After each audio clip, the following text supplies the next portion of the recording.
That's the trillion-dollar question. I think that human nature, and I hate to say it about human nature, but oftentimes we are drawn to what is easy and quick and the least painful. And unfortunately, to become a master in your field, in your domain, in your industry, it takes time. What a lot of young people don't recognize, and I get these questions here and there, is, hey, what is the direct line that I can draw from where I am today to where I want to go? In human nature, oftentimes there's a thirst to take shortcuts. And if there's a technology that's in front of you that's cheap or free, and it allows you to save a ton of time by taking shortcuts, a lot of people are going to be drawn to do that.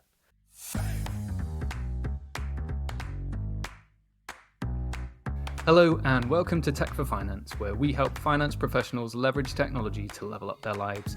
I'm your host, Adam Shilton, and today we're thrilled to have Carl Seidman, a titan in the world of financial advisory, training, and strategic consulting.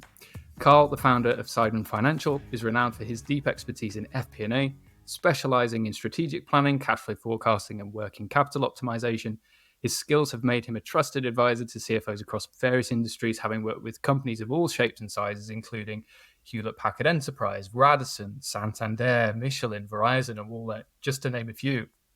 Carl's skills extend beyond advisory, though, as he's also a sought-after speaker and trainer in financial leadership development, known for his dynamic and insightful workshops.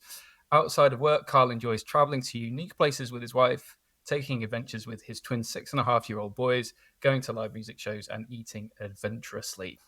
But before we start, make sure to subscribe to Tech for Finance on your favorite podcast platform and on YouTube. And don't forget to sign up for the free Tech for Finance newsletter at techforfinance.com. But Carl, it's great to have you today. Really appreciate you coming on. Thanks for having me, Adam. I've got to ask, and I know I sent you a couple of questions. How do you define eating adventurously? So I've had the great pleasure throughout my life of being able to travel to dozens of countries around the world. And what I like to do, whether I'm traveling overseas or whether I'm here locally, is to go to a place and say, what's good here? What do the locals eat? And I've been to some places where I did not know what I was eating. But because the locals said that that's what I was supposed to eat, that's what I ate. And just having an open mind and tasting tastes and flavors that I'm not accustomed to. It's all part of the adventure. So we're just talking slightly alternative, or are we talking full on like snake blood in the back of a bar somewhere? No, not snake blood, but I'll give one example. When I was in Vietnam, a delicacy there was something called balut, which is an egg that is kind of partially developed. And so rather than eating eggs the way we might in the United States of, you have your egg whites and your yolks, imagine that proceeding a little bit further into the life form. And so I did not know what I was going to get. I thought that I was going to be eating a hard-boiled egg, just like firm egg whites and a firm egg yolk. And I open it up, and I remember my instinct was to say that this wasn't done correctly. But then I remembered where I was, and I said, well, this is how they eat it here, so I'm going to eat it the way that they do. And that was an experience. There we go. And it's down in one go, isn't it? Isn't that how they do it? Pardon? Is it down in one go? You swallow it whole? Oh, I don't even remember. I was so taken aback by what I was seeing and doing that I don't even remember how I ate it.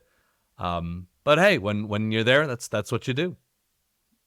There we go. So maybe an unusual way to start the conversation, but I had to ask the question. So, sure. But, no, back on track. So I'm thrilled to have you on, Carl, because I follow what you do quite closely, and you've been a bit of inspiration to some of the stuff that I've done. You're very good with sort of the instructional videos and all that sort of stuff. But when I post, I found that on some occasions you're not afraid to challenge and offer like maybe a bit of realism, a bit of an alternative perspective. I saw the webinar that you did with Plan4, the AI webinar, the back end of last year. So I wondered whether we could start off, obviously, from an AI and technology perspective. How are some ways that people can maybe challenge their point of view, especially with the buzz that's going on at the moment? And maybe you can share some uncommon beliefs that you've got in the space. Yeah, there's a couple of points that I would raise, and maybe the first point I would mention here, Adam, is that none of us in this domain know everything. And earlier in my career, when I was trying to prove myself and show that I knew what I was doing and I was knowledgeable and I was experienced, I had maybe a psychology couple decades ago of, I've got to know all of this. But as I've gotten older and more experienced and more mature, it's unveiled to me just how much I don't know. And just because I personally haven't encountered something doesn't mean that what I think isn't possible. I mean, it may be done in a different way somewhere else by a different company with a different person.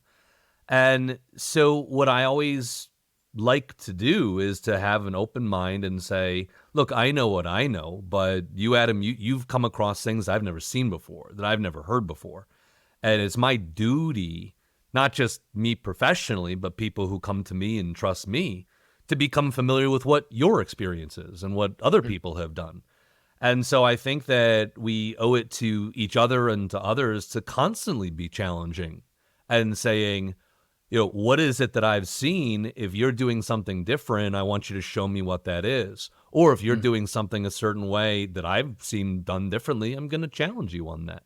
So that's how we grow. That's how we learn. And that's how we find out what's going on in the world. And then maybe just one last point of what you said of, going into AI and technology. AI has been around for decades. And despite recent times of the buzz that's coming through, open AI and ChatGPT and language models, this is more of a new phenomenon in the latest cusp of AI. But for decades, AI and machine learning has been a thing, and we're all learning about it together.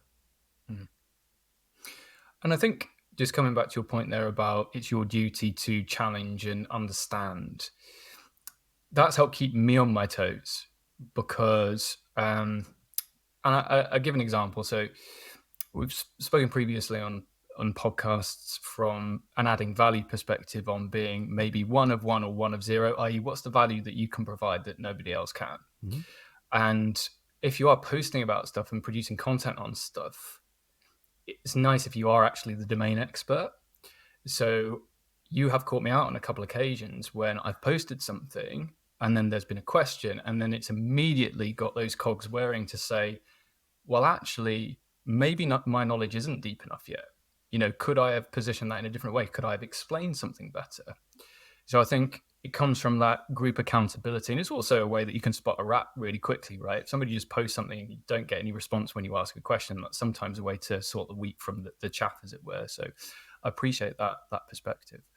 So, and you kind of part answered, because maybe it is an uncommon belief that you should challenge and get more into the nitty gritty as opposed to absorbing. But from a tech perspective, I remember one of the elements of that webinar with Planful last year, coming back to your point about AI being around for decades.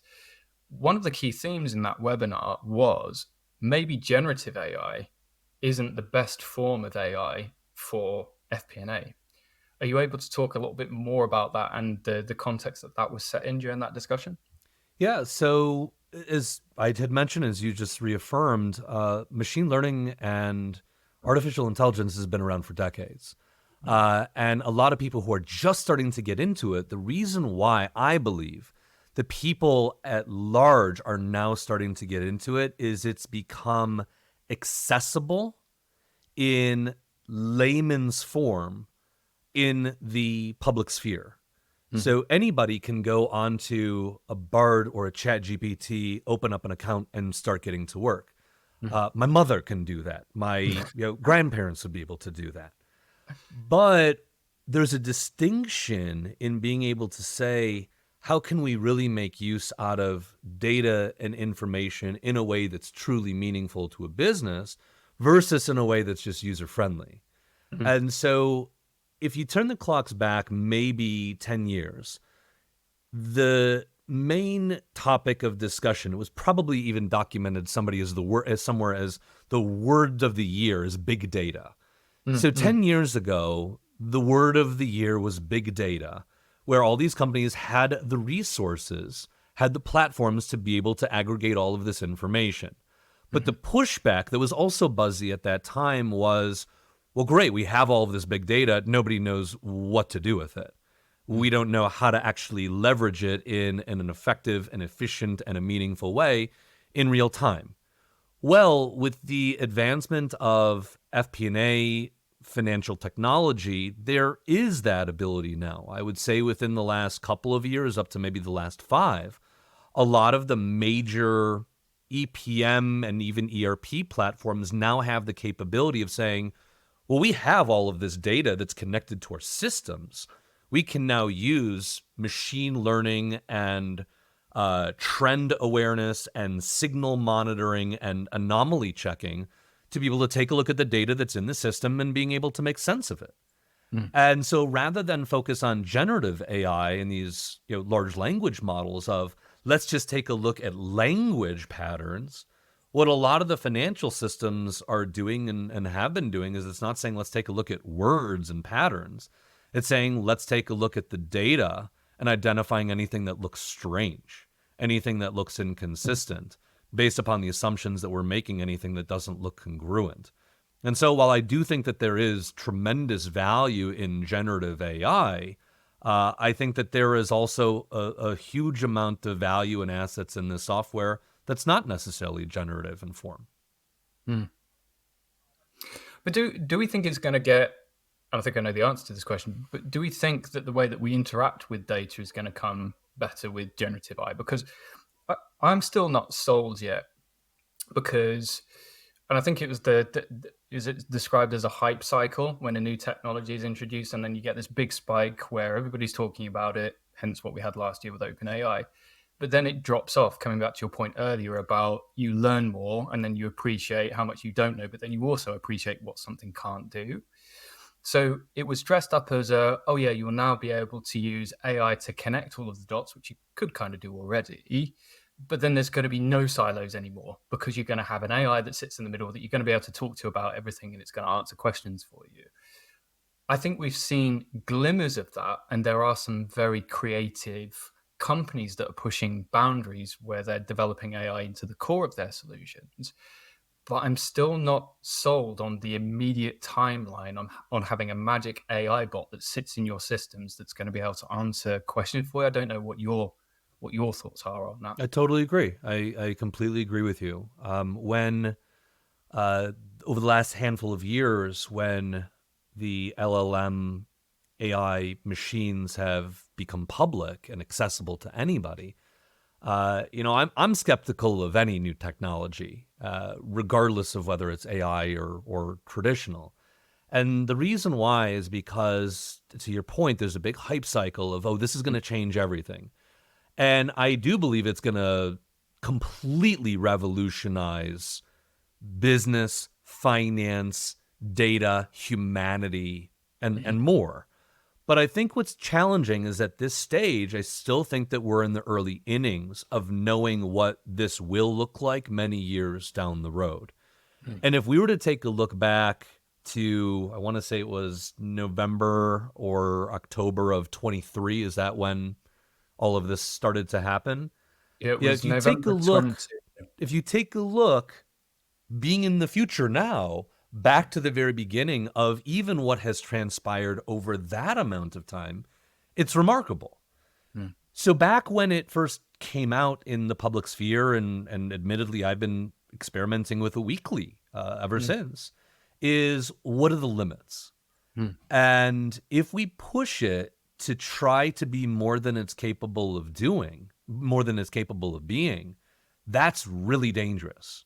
And what I think is maybe two sides of the same coin, that coin being the technology and the capability, is people who have experience and self-awareness as well as technological awareness can be able to leverage it and utilize and see where it's right and see where it's wrong, see where it can be immensely powerful and see where it's met its threshold and its boundaries. Whereas on the other side of the coin are people who might be starting out in their careers and saying, oh, well, I don't have to put in the next 10 years of my career to learn these things because AI and the technology is here to make me a shortcut. And through my personal experience even, I've had some young people who I've delegated some work to, and the work has come back to me, and I'm like, this does not look like it's something that you did. Did you leverage AI for this? And they say yes. I'm like, this is wrong. Like this does not make sense. And so we have to be very cognizant and thoughtful of, is AI going to be this all-encompassing bot that we can go to for everything? Or what are its limits, and what do we use it for, and where do we have to put on this cap of skepticism to be able to question what it is that it's giving us? It gives me wrong answers all the time, but I'm smart enough and I'm aware enough to be able to challenge it. Quick one, guys. I'd like to take a moment to invite you to the AI Finance Club. The AI Finance Club isn't just another professional group, it's a dedicated platform to help finance pros integrate AI into their work. Now, with AI revolutionizing every aspect of business, staying up to date and building AI skills is no longer an option if you don't want to get left behind. So with a membership, every month you'll receive a live workshop with industry experts, including me, to help you apply AI in practical finance scenarios. You'll get an in-depth review of the latest AI tools tailored for finance, so you know what works best. You'll get customized AI prompts to help transform the way that you work, curated news and updates on AI advancements in the finance sector, and deep dives into AI in finance processes to help optimize your finance operations. Now, personally, I do believe that a hive mind approach to learning works wonders. So on top of what I've already mentioned, you will have access to a community chat where you can connect, share, and learn from a network of finance professionals who are all embracing AI together. Now, as a Tech for Finance listener, you'll receive 10% off your first annual subscription, plus you'll receive free access to the entire ChatGPT for Finance course, both the videos and written guides. Now, to take advantage of this offer, go to techforfinance.com/AI and enter the code ADAM100 at checkout. Once again, that's techforfinance.com/AI with the code Adam100 at checkout. See you there. So, and I don't want to put you on the spot, but just scratching into what you're talking there about pushing boundaries and limitations. You said you kind of, trying to keep awareness of it, you're testing it on a weekly basis. Have you got any examples, and it doesn't have to be really detailed, but where you've tried to get something, but you have started pushing those boundaries? Have you got any examples? Yeah, so a lot of what I use it for today is structuring of my thoughts. I use it as a guide. I don't use it to create the output. So for that purpose, it's really wonderful, the LLMs.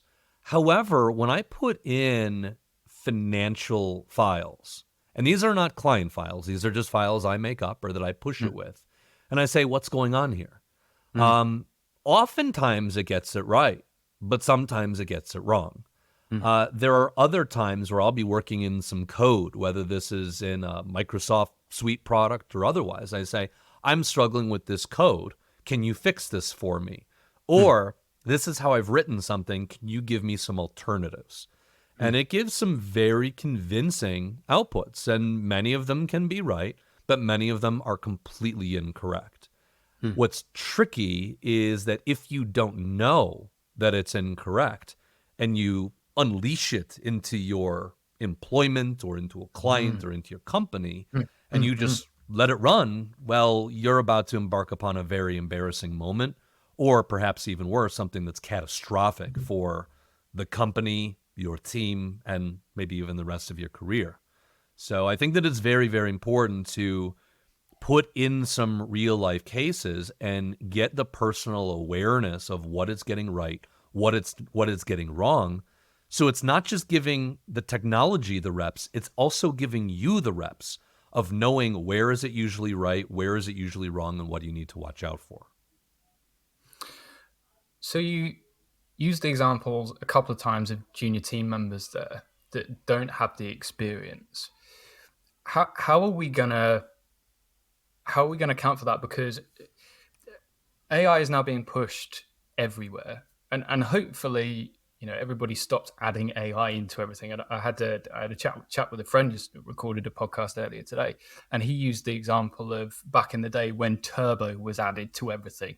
It was totally meaningless, but it was marketing and it was the in thing, similar to what you were saying about big data earlier, right? But you can go to Bing, You can use Bing Chat. It automatically has the running stream when you go through Bing Chat, what the AI answer would be, now being renamed to Copilot. It's all horribly confusing from Microsoft, but conversation for another day. But if this is being pushed in front of everybody, and you've got big companies like Microsoft and OpenAI putting it in front of everybody, how do we course correct? How do we make sure that those junior team members are able to validate without the experience of somebody like you that's able to intuitively say, that's a wrong answer, that's the right answer? That's the $1 trillion question, and I don't have a great answer for you. And I think that human nature, and I hate to say it about human nature, but oftentimes we are drawn to what is easy and quick and the least painful. And unfortunately, to become a master in your field, in your domain, in your industry, it takes time. It takes years to be able to become an expert in what it is that you do. And there are lots of setbacks. You're going to make mistakes. You're going to be embarrassed. You might even be shamed in the workplace. But that's what gets you to that point of mastery.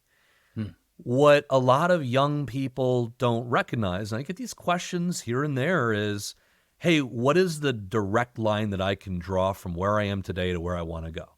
Yeah, how can I make sure I don't make mistakes? How can I make sure that I don't have any missteps along the way? So there, I think, just in human nature is oftentimes there's a thirst to take shortcuts. And if there's a technology that's in front of you that's cheap or free, and it allows you to save a ton of time by taking shortcuts, a lot of people are going to be drawn to do that. Now, I'm going to make one little disclaimer here because I don't really know how to answer that $1 trillion question. But the disclaimer I'm going to make is in the metaphor of Wikipedia. Okay, so Wikipedia took over the public sphere as it comes to encyclopedias and finding information. 20, 30 years ago, we could go to a library or to school, and there would be physical books in that library called encyclopedia, and that's where you would find information. And it was factual, and it was objective, and it was correct. And here comes a site called Wikipedia, which is all self-generated. And it has become one of the most popular sites in the world. Knowing that when you go to that site, it could be you, Adam, it could be Jonathan down the street, it could be Jennifer over there who edited it yesterday and added in new insights. But the reason why I bring this up, Adam, is that Wikipedia is good enough for you to find the information that you need in the context that you're looking for it, even though some of it might be wrong. It is probably 80, 90+% right, and that's probably good enough. So when it comes to leveraging the technology, if we have something where we must be 100% right, I would not leverage the technology for that. But for something where I'm putting together an outline for myself, a starting point, if that's 80% of the way, wonderful. I'm going to use that, and then I'm going to write the rest of it myself. If there is other kind of research or responses that I need to get 90% right, and it's okay if it's a little bit off, okay, I can leverage the technology for that. So I think my last thought to you, Adam, is understand where it can be used, recognize that there may be flaws, and recognize where it should not be used because the consequences of getting it wrong can be too great. And what's coming to me from that is, I think you're dead right. What's the minimum viable output whereby we can then either query ourselves or seek an expert? And I think if I were to make a recommendation, and I don't know whether you'd agree with this, is I think everybody should have a coach or a mentor, dependent on what their ambitions are, career goals, personal, professional, whatever it may be. But if you can use the technology, but then surround yourself with experts, even though you don't have that expertise, I think that's going to be a key skill. Maybe a little bit more difficult for the introverts that find it difficult in approaching people and do want to rely on a tool to be able to do their work. But I think that's going to be a key skill as well, recognizing where your weaknesses are and not being afraid to ask for help. Yeah, I think that that's really important. Again, I think society is going to change and morph around this capability and this new Right. reality that we're in. There's one other thought that I've had. I don't think that it exists yet. I Mhm. would like to, is when you use the technology to create an output or an outline or a statement, whatever it is that you're using, I would love to see the tool itself um, self rate the response, Mm. to be able to say how likely is it that this response is credible, Mhm. by giving it a score, Mhm. 99%, 78%, 52%. Mhm. What I'd also love to see, and I know that this is part of the challenge that we have and the propriety that Mhm. exists within all of these mechanisms, is what are the sources? Where did Mhm. this information come from? Mhm. And even as you and I are speaking right now, there are lawsuits outstanding Yeah, against these companies I know. for not necessarily plagiarizing, but infringing on the IP of other people without their permission and Mm. using it to aggregate the language responses that are getting put across the entire globe. Mm.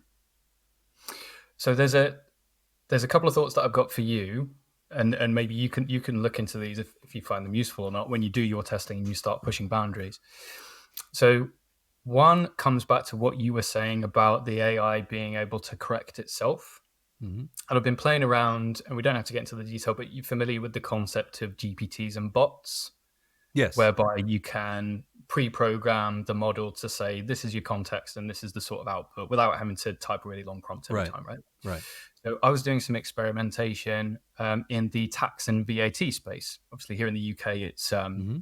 value-added tax, income tax, and all that sort of stuff. I'm sure there's similarities in the US, but the difficulty there is you're bridging a calculation that is what the AI is looking at in terms of if it uses Python in the background, it's looking at in terms of numbers, ones and zeros, right? But then you've got the legislation and the compliance element that it needs to seek to make sure that it's got the percentages, the tax rates, and all of that, right? And there is difficulty in merging those at the moment because you're asking them to have a knowledge base, but then it's almost like a dual function of calculations plus knowledge of the various compliance standards. So you've got to do the web search thing, you've got to tell it to look at the web and all of those sorts of things. But the glimmer of hope that I saw, and I can't remember the framework that I took this from, but it was adding into your prompt what the language model will be rewarded for and what it will be penalized for. And I think it's quite an interesting concept. So you will be rewarded for, and you can make something like you will be given a tip for answers that are accurate, well structured, and easy to understand. You will be penalized for calculations that are incorrect, and you can list that out. And the reason I mention that is I did see a glimmer of hope because I was doing a bit of testing with this, and it actually gave an answer, but halfway through generating the answer, because you know it does the thing when it produces the text in front of you, it started a new paragraph and it said, actually, what I've just said is wrong. And that's why I say it's a glimmer of hope, because it would obviously looked at that penalty or the reward or whatever, and it changed tactic whilst it was generating.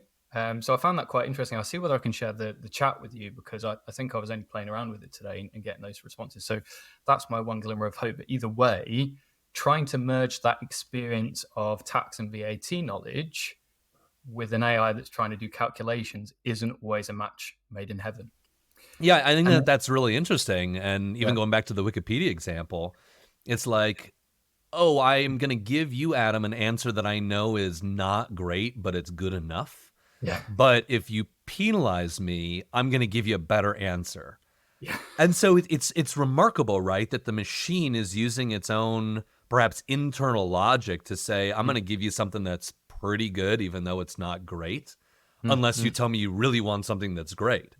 mm. And if we don't tell it one way or the other, it's going to just default to what its preference is. And there is all sorts of black magic, because the responses are never the same, right? It's a large language model. It's never going to give the same answer multiple times unless you're a Right. developer and know how to control that output with the parameters that you use. Um, but the point is, Oh, I've lost my train of thought there. But that output and being able to course correct, I think, is going to become more and more important. But the second point that I wanted to move on to is your second point about citing sources. So I did a bit of a comparison recently for the use case of doing research, a benchmarking exercise, right? So I work in this industry. I want you to find these financial ratios for me and feedback, and I want you to give me the sources that you've found. The long and short of it is the ability to find good quality sources for accurate information is still not great. So I did it with Bard, which is Gemini Pro now, which is the model in the background. I did it with GPT-4 with the web search, and then I also did a couple of other tools that are web enabled, right? Bard was interesting because it actually gave the most convincing argument. It gave me percentages. It gave me example ratios. But then when I asked it, because it didn't provide the sources, it just provided links to further reading. And I was thinking, right, are these the sources, or is this further? How does this relate to the response that you've given me? I asked it, please give me the sources for the statistics and the figures you've provided, and it couldn't do it. So I wouldn't want to hang my hat on that. Likewise, Bing Chat, now Copilot, produced the worst response in terms of detail. Yeah, so it didn't give me much to go by in terms of description, but the sources were quite good because it found academic articles. It found credible sources. Some of the other ones would just find the best rated SEO optimized pages. Right. Yeah, so some of them just came back with, I think NetSuite, some of the other tools, which is fine if it's validated. But what you've got to appreciate is a lot of these tools are promoting from a marketing perspective, and Right. they're looking at accuracy in their documentation. They're looking at, are you a lead or not? You see what I mean? So I found that really interesting. I still think there's a way to go with the research piece. Yeah, I mean, it introduces a whole new dynamic of challenge whereby is it really looking at the most credible sources, or is it looking at the sources that have the greatest magnitude because they are search engine optimized, or they are from a big company with a lot of spend to try to get presence all over the internet? Or they are a company that paid a bunch of people to write a bunch of white papers that are now all being aggregated in terms of the technology. So these are all really, really important questions to ask. And unfortunately, with a lot of the questions, I don't know that we have the answers, but they're just important questions.